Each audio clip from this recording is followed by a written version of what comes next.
some point that my problem was cold ingredients in a cold kitchen. It was all underproofed. I really hadn't made many attempts, so I was very slow in my life to learn this. But one of the problems was that some of the ingredients were in the freezer, because that keeps them forever. If you don't use flour and you're worried about, like, insects, then just put them in the freezer. But then it's way too cold, so you get the yeast proofed and you're like, okay, that works, and then you dump it on some frozen flour, it's not going to really work. So and the other part was like, it's like 60 degrees, maybe 58 in my kitchen. So like I would look at the pictures of like the yeast proofing and then the foam, and like, that's just not the same amount of foam that I'm getting. So I probably need a box that gets to like, well, what is the temperature? And the internet said like 85 degrees Fahrenheit. And so I put together like a cardboard box, and I stuck Scott's ceramic keyboard heater, for like your hands when it's cold in the winter. But the cats kept getting in the box. And we just had a temperature sensor. So I had to go to work, because a lot of times the students will ask for help like after classes. So I'll jump into work for a couple hours. So I left the box with Scott. I'm like, don't burn the house down. This cardboard box with a ceramic heater in it, with a cat. And here's a temperature sensor, and just like toggle it on and off. That's the joke. Be the grad student, because we have a really expensive furnace where the controller broke for a year. Like this furnace in the clean room, which is supposed to like deposit things onto silicon wafers, was like, this grad student would just turn it on and off, and once he left it on, oops. Anyway, so we thought about like what would be the better bread proofing box, and it became obvious that it needed to be rigid, because the fear is that the cats will be very attracted to the warmth of it. And someone on Reddit was like, look at this bread proofing box. And, it's way too expensive. I mean, for what it is, that's really dumb, right? I just couldn't believe that was what was on the market. It seemed like the only real thing. And normally I've learned my lesson enough that I would buy anything to save myself from doing the work of building it, because I end up spending more on materials like most of the time. And like, there's so many projects that have become such a nightmare to finish that I know I should just buy something. But when I looked at this, that was like, no, I am not buying that. So I thought, okay, what's like the simplest no build thing I can do? And the answer really is this. These are really cool. There's a couple different styles, but basically you plug in your heater to the port, and there's a thermocouple, and you put it in, it's got a little suction cup, and you put it where you want it, and then you set the set temp, and then it's a relay, and it turns on and off the heater. And there's another one that has both a heating port and a cooling port, so you can have two different devices. And so I thought, okay, so here is my setup. It looks like this. It's a free old Sterilite plastic box. The free heater that I stole from Scott's desk and he kind of wants back. The $20 relay thermostat. And then people talk about the humidity. I have like a little spray bottle. I just like pop the top of the box open kind of and just spray a couple sprays in there. But just for like the sake of it, I bought this, which is really dumb, but it's a little like humidifier. So I can put that in the box too. And I had an extra from like a 3D printing filament box. So I'm thinking of just drilling a hole in the side of the box and putting this in there too. And that's it. It's super easy. It's rigid. The cats can sit on top of it. It doesn't cost nearly as much as this. And if most of the parts you can salvage from your basement. So is that the heater? The little thing you showed had an external, was that little probe the heater? No, not the heater. Is that turned on and off, or the? That's the temp sensor that you're seeing, the silver thing. Yeah. Right. Probe. And then it's got a switch. Yep. So that's a sensor. No, it's got a plug on it. Yeah, it's got a plug to control too. So there's a relay that turns this on and off whenever the thermostat decides to. Okay, and that's turning on that's powering a heater then. Right. So the only important thing is you need to have a heater that, let's see, I forget, I was thinking through this and there was some consumer product that had a feature that got in the way of this, but if the heater doesn't just have a switch on it. So like most of the heaters, you have to push the button digitally.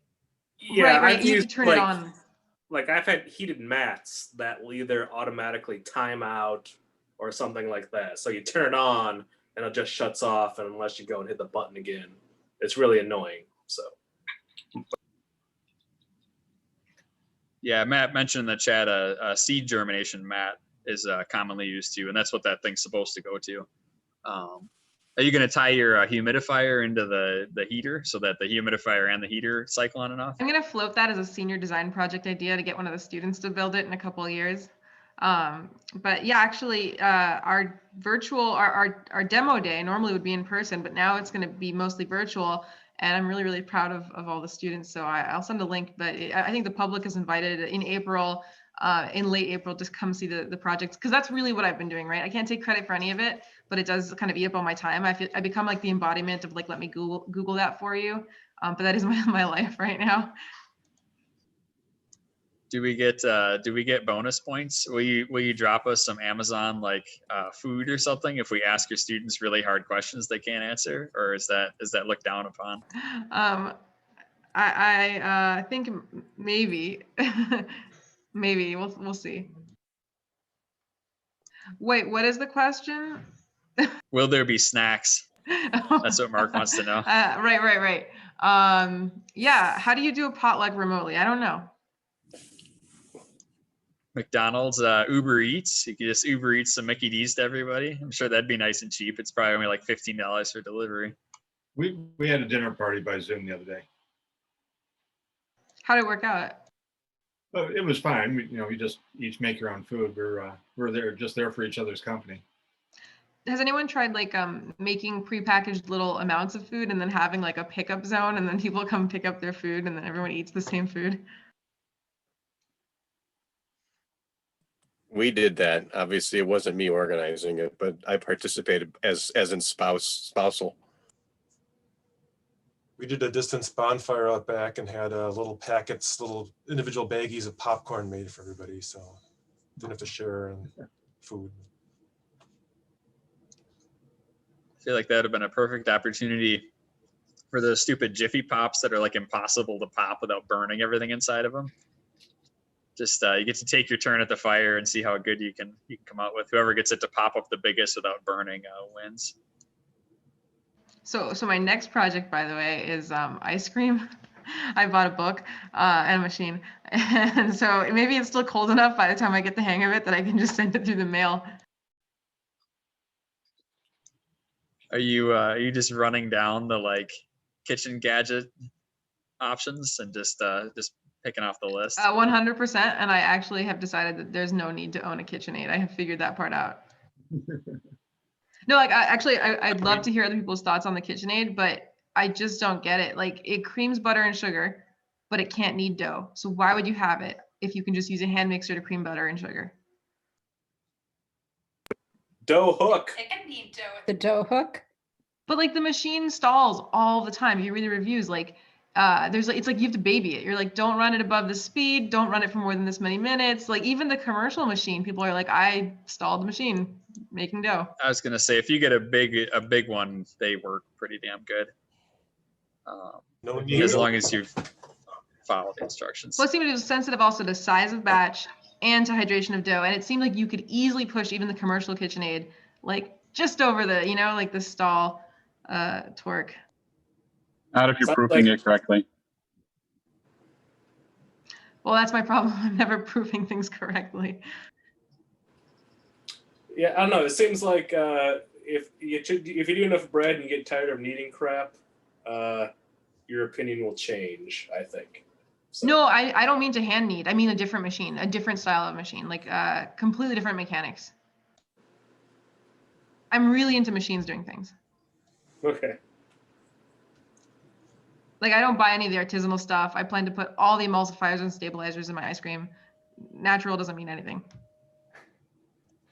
Yeah, I think you're probably looking at the wrong kind of mixers. I mean, if you get a good dough mixer, it's really not a problem. I mean, these will just kind of run through anything. No, that's what I mean. They just seemed like they had a different set of mechanics than the like Plantaire Gear bowl. Yeah, I mean, this one for 3,500, I think you can do like probably like a bread factory at the same time. It looks like it's got a flywheel on it. I mean, Well, I think okay, you'd be there's set. one more problem. You can't, like, I looked at some tofu centrifuges, like soy milk centrifuges as a way, and I'm like, I'm afraid of that machine.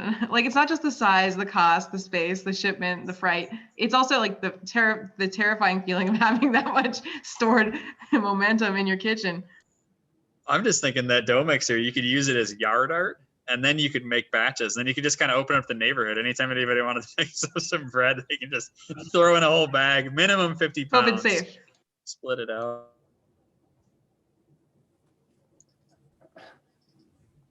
Yeah, I think so I read a lot on the KitchenAids because it's the same thing, trying to understand which ones suck and which ones don't suck. And I mean, Heather's used it for gluten-free bread and all kinds of stuff, and we've never had it stall, never had it die. I actually, when I got it, the first thing I did was take it apart so I could look to see, like, was it actually greased? Is it assembled properly? Are the switches in the right spots? Are the screws all installed? Because reading through the reviews, like, it's just no end to problems with these things. And I don't know, it seems to be totally fine. But I think just like anything, just like any tool, really, it's all in understanding what it's supposed to do and how it's supposed to work. And I mean, I can think of all kinds of ways to destroy really good tools. You can buy the finest Milwaukee, whatever you want. You can still destroy it if you're an idiot with it. So I don't know. I got to think the bread mixer is no different, or the KitchenAid's no different. But besides, then you could get the ice cream maker for the KitchenAid. I mean, that's really the appeal. See, I got the compressor model. I didn't want to empty out my freezer every 5 seconds. that's you're committed to making ice cream for everybody you know now. I very much am, yeah. But So basically, there's a Bernard- software engineer who's really into it. He's got a calculator, and he tells you, like, how to balance your recipes through the calculator. It is a spreadsheet. Bernard was making ice cream. He works at SNC.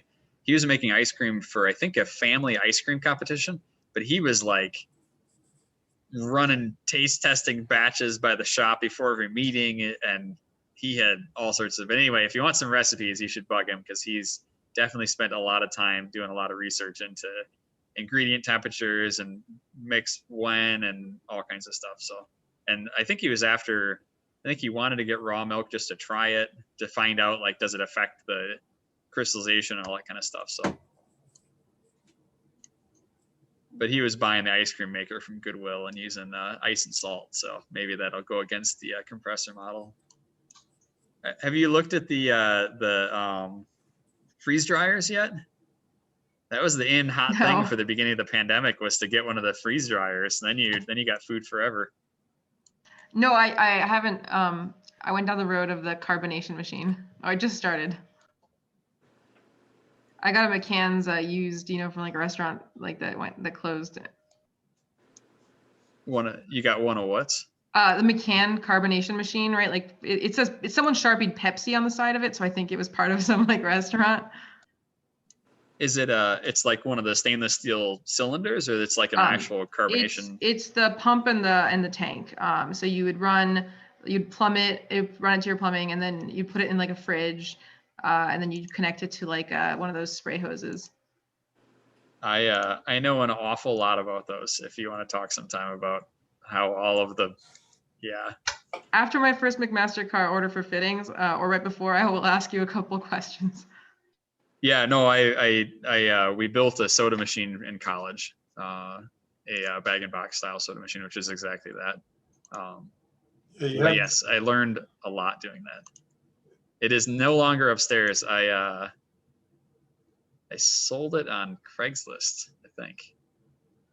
Or did I take it apart? I can't remember. But that was when you had operating at the old place? Yeah, we had a bag and box soda machine. The issue is it became more expensive to buy bag and box soda, like concentrate, than it is to buy cans.